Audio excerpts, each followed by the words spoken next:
the first story, as I mentioned, we are going to talk about a situation that is actually evolving here where I live in Mexico. I know that for some of you, this might not be relevant. You're like, Derrick, I don't care about Mexico news, but maybe you will once you understand what this story is about.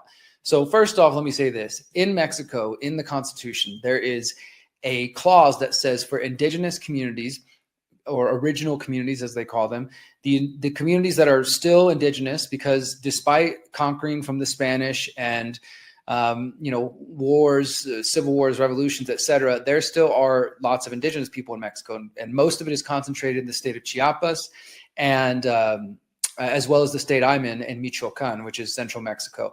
I live in the outskirts of the city of Morelia, and that is the capital of Michoacan. And Michoacan has a number of indigenous communities, including the Purépecha, which are really close by where I'm at. But the most local indigenous group that lives here in Morelia, and specifically in Michoacan, where I'm at, they are called, I want to make sure I don't misstate this real quick. So let me I think it's the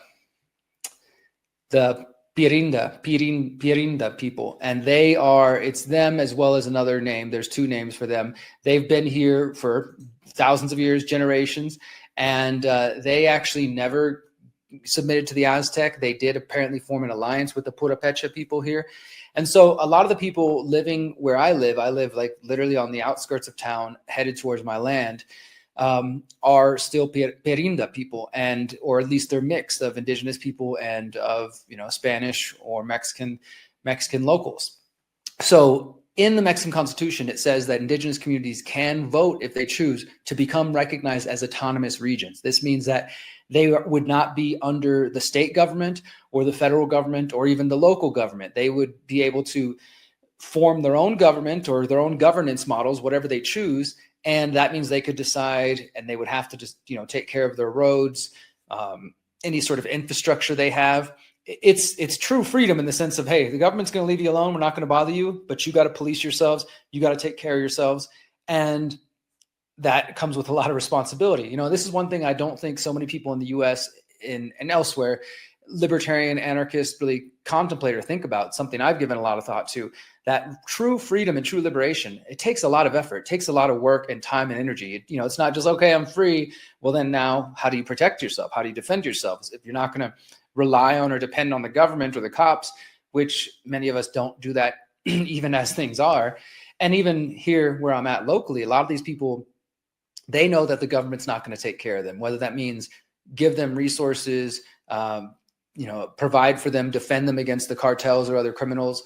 That is another complicated issue here in Mexico, is that when you say you want to be autonomous, well, that means you have to be willing to defend and police your community, whether that means against violent thugs from the government or violent thugs in the form of cartel. And of course, cartel and government are so interlocked that sometimes it's hard to tell the difference, right?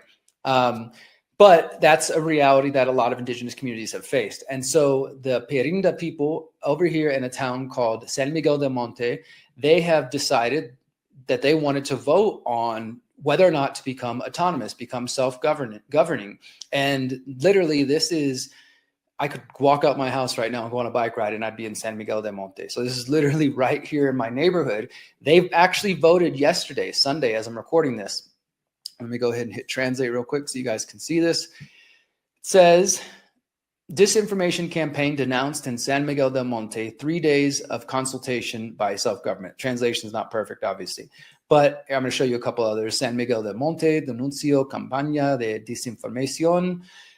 This is all about disinformation. Apparently, the locals are saying that the government, the municipality of Morelia, so the big city in the state, have been spreading disinformation in the lead up to this vote, which, as I said, just took place yesterday, October 12th, telling people that if they vote yes to become self-governing, to shake off the shackles of the state and local and federal government and to take care of themselves, that there would be all kinds of chaos would take place. Like, in fact, we talked to some locals, some friends, and they said, well, they told us we won't be getting any government help or any resources. And this means even like paving the roads, because it's quite rural over here, like out on the mountain. And so there's dirt roads, but the government occasionally will come in and fix those roads or repair them. So people were being told, if you vote yes on this, you're going to be completely taking care of yourselves, which is true. And you're going to have to You're going to have to